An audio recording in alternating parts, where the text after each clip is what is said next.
वह जो सभी इच्छाएं त्याग देता है और मैं और मेरा की लालसा और भावना से मुक्त हो जाता है, उसे शांति प्राप्त होती है। मैं ऊष्मा देता हूँ, मैं वर्षा करता हूँ और रोकता भी हूँ, मैं अमृतत्व भी हूँ और मृत्यु भी। बुरे कर्म करने वाले सबसे नीच व्यक्ति जो राक्षसी प्रवृत्तियों से जुड़े हुए हैं और जिनकी बुद्धि माया ने हर ली है, वो मेरी पूजा या मुझे पाने का प्रयास नहीं करते।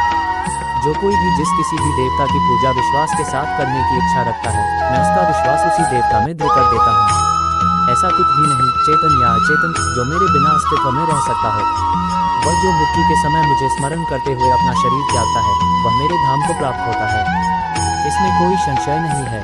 वह जो इस ज्ञान में विश्वास नहीं रखते, मुझे प्राप्त किए बिना जन्म और मृत्यु के चक्र का अनुगमन करते हैं। हे अर्जुन, मैं भूत, वर्तमान और भविष्य के सभी प्राणियों को जानता हूँ, किंतु वास्तविकता में कोई मुझे नहीं जानता। स्वर्ग प्राप्त करने और वहाँ कई वर्षों तक वास करने के पश्चात एक असफल योगी का पुनः एक पवित्र और समृद्ध कुटुंब में जन्म होता है। केवल मन ही किसी का मित्र और शत्रु होता है। मैं सभी प्राणियों के हृदय में विद्यमान हूँ। संसार में ऐसे लोग थोड़े ही होते हैं जो कठोर किंतु हित की बात कहने वाले होते हैं। अहंकार मनुष्य का बहुत बड़ा दुश्मन है। वह सोने के हार को भी मिट्टी का बना देता है। इस दुनिया में दुर्लभ कुछ भी नहीं है अगर उत्साह का साथ न छोड़ा जाए।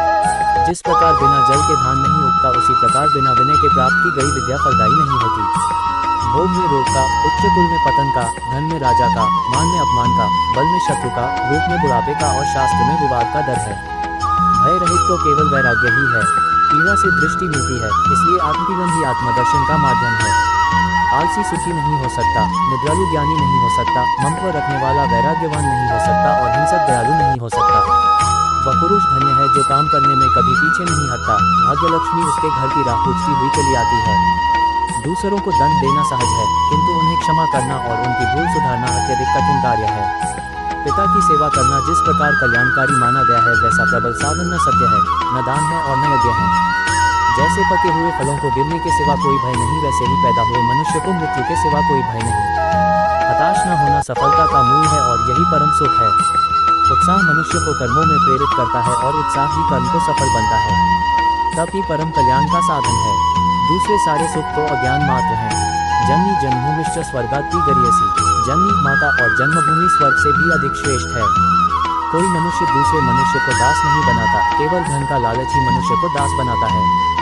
शासन के समर्थक को जनता पसंद नहीं करती और जनता के पक्षपाती को शासन। इन दोनों का प्रिय कार्यकर्ता दुर्लभ है। जो कोई भी हो, सैकड़ों मित्र बनाने चाहिए। देखो, मित्र चूहे की सहायता से कबूतर जाल के बंधन से मुक्त हो गए थे। सत्संगति स्वर्गवास, सत्संगति स्वर्ग में रहने के समान है।